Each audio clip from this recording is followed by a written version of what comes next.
My Nerd World.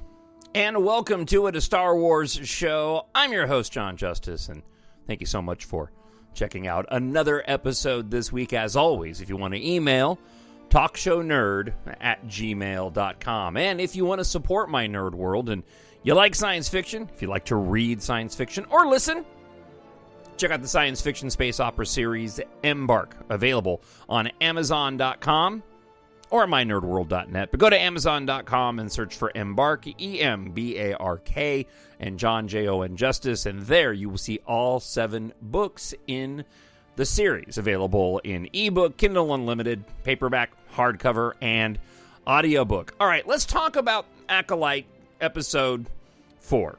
Just got done watching this week's episode about an hour or so ago, and if you missed it, thinking this is the podcast this week, I did do a bonus podcast earlier in the week discussing episode 3 and the controversy surrounding episode 3 further. So, if you happen to miss that episode and you just have it on a cycle of getting one episode per time, be sure you go back into your feed and check out the episode from earlier this week. So, The Acolyte, episode 4, Day. I really enjoyed it. I've been consuming, as I mentioned in the episode earlier this week, I've been consuming a lot of commentary around The Acolyte, especially episode 3 and the controversies surrounding it. I actually went back and watched episode 3 today, and that was the first time I'd watched it for a second time. I watched the first 2 episodes twice already, and still have the same problems that I had the first time around watching episode 3. Some of it was cringy in the beginning, but as it was when I watched it the first time last week, once the Jedi show up, I find the story really compelling. And the way some things play out, I think it could be executed better, be that as it may. Just like last week, I was intrigued and somewhat excited to watch episode 4. And episode 4 didn't disappoint. My biggest complaint is the fact that it was short. It ended abruptly, and all these episodes end abruptly. The thing about Star Wars, and I've talked about this a lot on the show, I mean, it is about, family. And while I've listened to a lot of the negative commentary around episode 3, which is not something I typically do, but I've just found all of that commentary incredibly fascinating to hear people's complaints. And some of it I agree with, a lot of it I don't. A lot of it, I think, stems from individuals that have already lost their faith in the franchise, and I'm not there yet.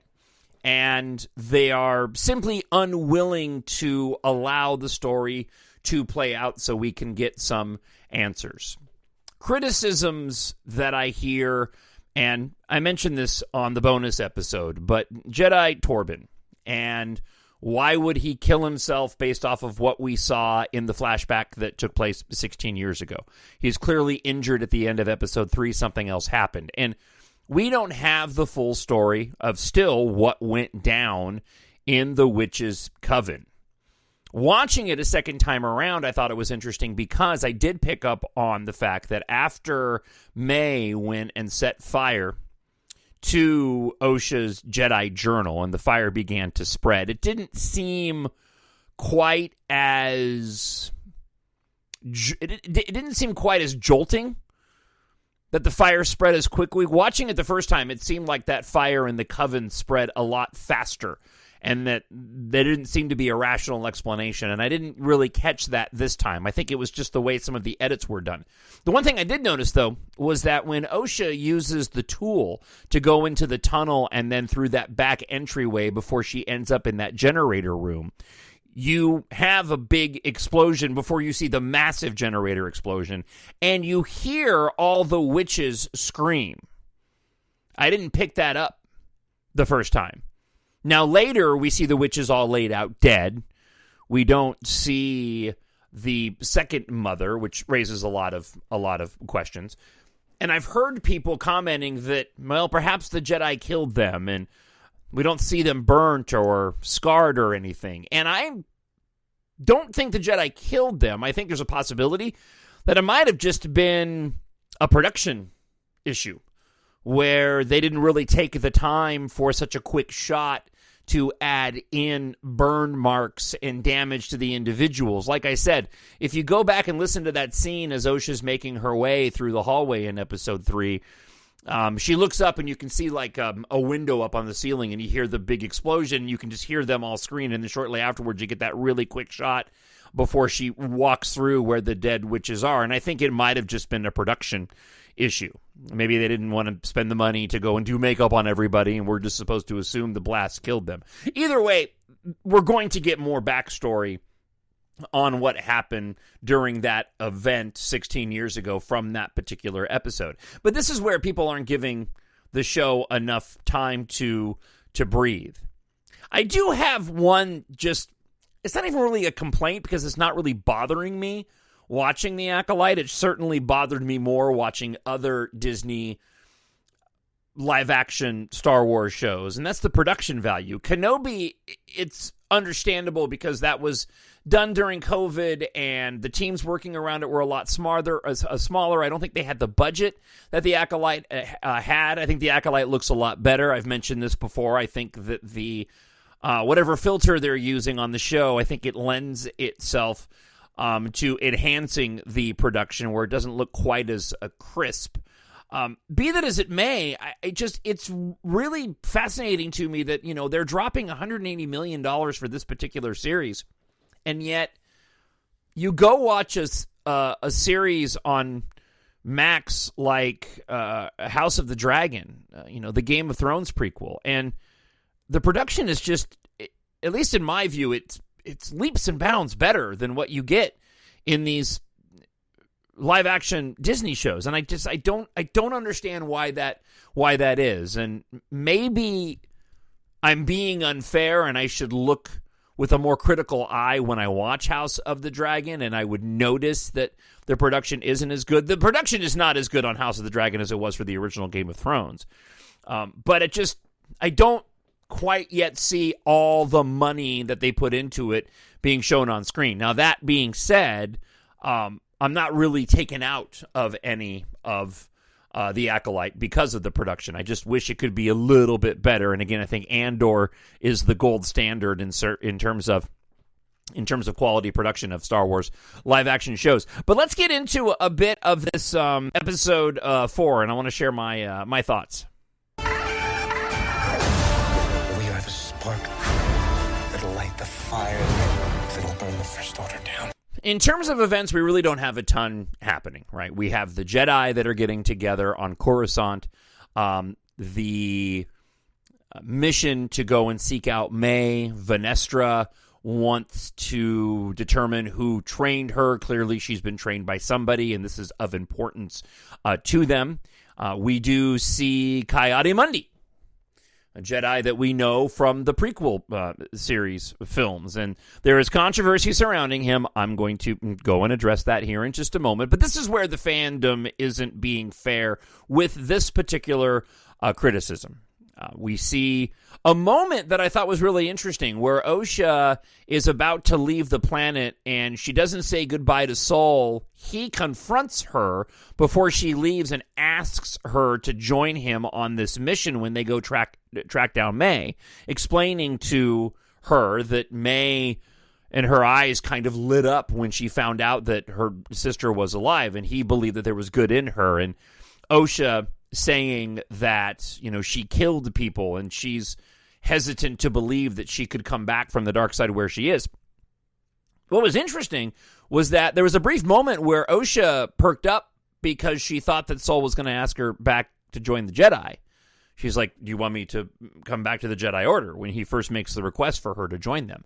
And he says, no, we need your help in tracking your sister down, which I'm curious if they go and they play with that because, she obviously left the Order, and I'll have to go back and watch the first 2 episodes to see whether or not we had similar reactions to when the Jedi arrive on her ship in episode 1, where she entertains via body language or facial expressions, or even through the dialogue, because I'm just not familiar with the episode because I've only watched them a few times, to going back and joining the Jedi. I thought that was really an odd little moment that seemed almost out of character, but, I'm hoping that they will do something with that, because it seemed as if she was leaning into potentially wanting to become a Jedi again, and I didn't see an indication of that in prior episodes. I enjoyed the Jedi arriving on the planet to go find Kelnaka, and the number of Jedi they brought with them. It is cool seeing this other timeline, pre the Phantom Menace, something we haven't seen before, how the Jedi in their quote-unquote heyday operate going on this mission. I mean, overall, not a whole lot happened. We have Quamir arriving on the planet with May. We finally see May's ship flying in. We saw it in a couple of shots earlier, but it was nice to see May's ship in flying mode to kind of see how it operates as it flies around. An interesting design. Certainly seemed like something that would have been an old school version of a ship that we would see many decades later in the Phantom Menace. So, top notch work in terms of designing the craft to fit this era while still having that Star Wars aesthetic. Very interesting back and forth going on between Quamir and May on the planet as they go to track down Kelnaka. Not entirely convinced that the zipper-faced Sith that we saw at the end, that we've seen in moments in the previous episodes, isn't Quamir. It's one of the leading theories right now, is that he indeed is playing the role of sort of doofus, almost an apprentice to her or helper, and he's acting aloof because he actually is the individual in the mask. It would be a little bit on the nose. And as I was talking about it with Kyle, my son, and this goes back to the family aspect of it, and I think I lost my track. Let me double back to that really quick. Just, again, talking about Star Wars and consuming some of the negative commentary around Episode 3. Kyle gets home from work today. I hadn't watched it yet. He's excited to watch it. We sit down and we do what, you do with family. You watch Star Wars. And as a matter of fact, my oldest, Logan, was like, because he hasn't watched it. He's not interested in watching it. He's seen some of the commentary and the criticism. He's not a fan of the sequel trilogy. Doesn't really like what, Disney has done to Star Wars. And so, if it's Clone Wars or something related, he watched Tales of the Empire, but he's not interested in watching this. And I heard Logan ask Kyle, he's like, "You're going to go and watch that? Why?" And Kyle's like, "Because it's Star Wars." And we had a great time watching it, even despite, some of the flaws. There are complaints within the episode of, little things being injected here and there, part of, the wokeness, for lack of a better word, and I typically just kind of blow past that. We're surrounded by those things in life that we don't agree with in all kinds of different content, and if I can enjoy the show for the most part without having those tiny moments go and ruin it for me, I'm good. And I thought this episode was really good. I'll probably, on rewatches of The Acolyte, because I think it is a show that I'll go back and rewatch, I'll probably just end up skipping episode 3, because there's nothing really in there that I need to see, and I think the story itself, watching episodes 1 and 2 and 4, will actually flow a lot better and just sort of use the knowledge that I've learned from watching that one episode twice to fill in the gaps. And I think we're probably going to revisit in a flashback to get the entirety of what took place in that episode. But getting back to Quamir and May on the planet as they're tracking down Kelnaka, it almost seemed like they were, what's the word I'm looking for? It almost seemed like he was being too goofy, like they were trying to make you think that he's going so over the top as a goof, asking the questions about how she's supposed to kill a Jedi without using a weapon and pushing her. It almost seems like they want us to believe that he is the guy in the mask. It might be a little bit too on the nose. We'll have to wait and see. I thought it was interesting that she captures him with a rope, strings him up in the air, and then makes this turn, which I'll talk about here in a minute. And, of course, he's out of the picture, nowhere to be found. And then at the end, we have the zipper-face helmeted guy show up. But let me go back to the moment where she ends up roping Quimir and hanging him. And she makes this decision, May makes this decision to not kill Kelnaka. During the journey, it seems like she's struggling, and it seemed a little quick. I'm still not 100% sure exactly what's going on. So far, I'm buying that she's being honest, but I was definitely kind of, squinting the eyebrows and putting the the thumb and forefinger to my chin going, well, this is not what I expected. She makes this decision that she's not going to kill Kelnaka. She's actually going to turn herself into Kelnaka and then be taken in by the Jedi in hopes that she can provide them with the information of whoever this Dark Force user is, and they will have mercy on her. And it seemed like a rather interesting turn. Now, given the fact that Soul kind of laid the groundwork earlier on in the episode talking with Osha and saying how he saw that her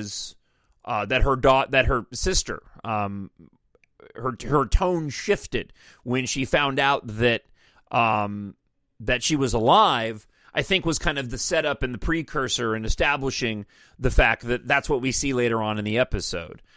May, of course, hesitates in the home of Kelnaka once she goes and finds him dead, clearly at this point in time murdered by the zipper-faced helmet guy. We have the Jedi arrive. May is inside the home. They're calling for her to come out. I thought it was a little bit goofy. There was one of the Jedi who was like, come out with your hands up. It seemed a little bit, more,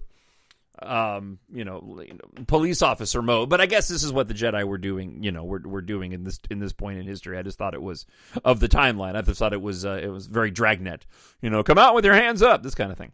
And then right at the end of the episode, we get this really cool moment where you can actually see in the background the Dark Force user with the zipper face helmet floating out of the sky. Very, ominously walking up to May, getting in her face, igniting the saber before the Jedi decide to ignite their lightsabers, and he knocks them all out with the Force, and then we have another abrupt ending to the episode. I saw online one of the writers was asked specifically why this episode was so short. There was some sort of mandate, and she said that they had written episodes 4 and 5 together as one, but for reasons we'll find out next week, episode 5 needed to be longer. And so we get the setup to what we expect it to be is going to be some kind of battle, and then it abruptly ends. I really like the look of this dark side Force user. I think that oversized helmet really lends itself to a unique look, and it definitely has Knights of Ren vibes to it. But listen, I've found whoever this is in this episode in those brief moments to be more intimidating as he floats down out of the sky, walks towards Osha, ignites the lightsaber, kind of staring them down without making a sound. I found him to be a more imposing and threatening figure than I ever did the Knights of Ren in The Rise of Skywalker. It's one of the things that I thought was wasted in the Knights of Skywalker was that we had the inclusion of the Knights of Ren, but we really didn't get to go and see them in any kind of action apart from the battle that they partook with Kylo Ren at the end of the film, which, again, you didn't really get to see what they were capable of.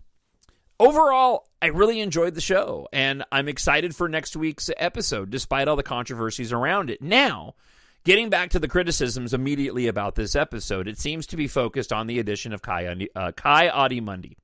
So for those that don't know or don't remember, when the show was announced, this goes all the way back to when the show was announced, we got the first trailer specifically, and we saw the first image of this Dark Force red lightsaber-wielding, large, zipper-face helmeted figure, assuming it's a Sith. The Sith name hasn't been uttered in the show yet.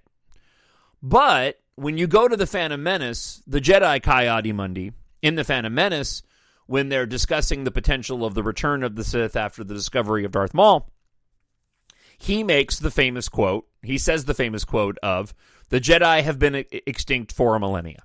Fans were immediately picking up on that when the trailers dropped, And now with the inclusion of Coyote-Mundi, there's criticism about him being in the show. The criticism about him being in the show is that people are saying his age doesn't align with how old he was in The Phantom Menace. Because based off of existing lore, he would be way too young to have been that Jedi that we saw in The Acolyte.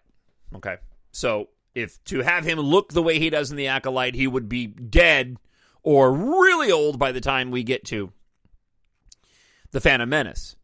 Truth of the matter is, it's never been established in canon what Coyote-Mundi's age actually is. So there is no canon for his age, and I don't think there really is a ton of background. I know there's some background on his species, because apparently in some stories he is married. I think he actually has multiple wives. From what I was reading, I wasn't aware of this. But there's an in-universe explanation about his particular species. So they're establishing now that he exists in this timeline, and his species, because of it hasn't been established in canon, there is no lore breaking here except for individuals who adhere to the legends, which is not canon. So that's not a problem. I've heard other people complaining that, okay, this is already contradicting the line in The Phantom Menace, in as much as we have a potential Sith here, Coyote-Mundi's involved.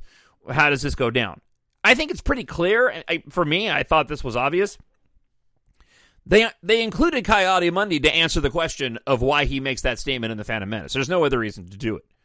Listen, I will be absolutely done with this show, and I will certainly call foul on the story writers if they include Coyote-Mundi in this series, go out of their way to show him he has speaking lines, and then they don't address why he makes that statement in The Phantom Menace. It makes all the sense in the world. So we're only on episode 4. We have, another 5 episodes left, at least? We have 9 episodes. Is that right? Okay, so we have 8. So we have 4 more episodes to get through. And, considering where we are here at kind of the midpoint, I'm all right. Is this the show that I would have wanted from this era? I don't know. There's a lot of people complaining that they wanted Old Republic and they show cutscenes from video games that look awesome, and I'll give you that, but this isn't what we were given. We were given this story. Something that was set outside of the High Republic, pre about 100 years to The Phantom Menace, telling this particular story. And I think a lot of the criticism is valid on a number of different levels in terms of the production, in terms of some of the writing, in terms of the injection of some of the agenda. Here, I see all that, but again, I'm willing to look past it, and I know I can skip episode 3. But I also think there's a level here where a lot of people are really getting a lot of attention for being negative about this show. At the moment, I'm still happy. This was a return to those first 2 episodes that I saw that I really, really enjoyed. I'm doing my best as I consume the commentary, not just from the fandom, but from those involved in the production, where they say a lot of stupid things. And this goes back to what I said in the bonus podcast, and that is, I wish that we would not have all the interviews with all these individuals.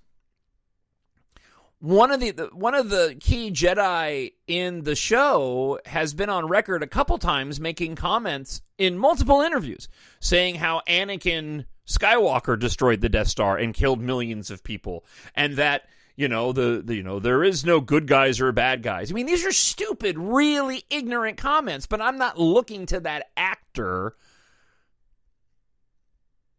for anything relating to accuracy. He doesn't need to be a Star Wars, Wikipedia for me. I just wish that he wouldn't be so ignorant to say stupid stuff in the commentary around the show or interviews where they go into the agenda of it. I don't think it helps anybody.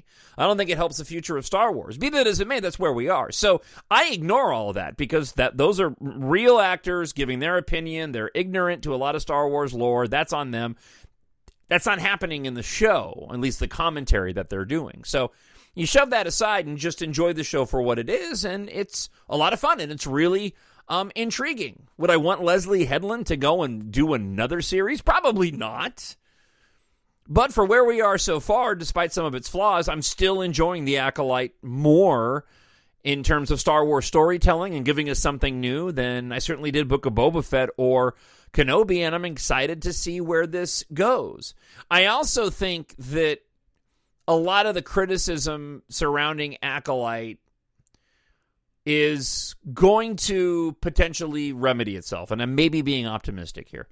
But, you know, Disney and Lucasfilm, they listen to this stuff, and they're getting a lot of negative feedback and backlash. And, you know, this is not the way a corporation goes and makes money. Good storytelling without agenda still goes and makes a lot of money. Showing real heroes and real villains and villains being defeated and not going down this road of oppressed and oppressor and the patriarchy and all this nonsense. At the end of the day, the Jedi are still the good guys.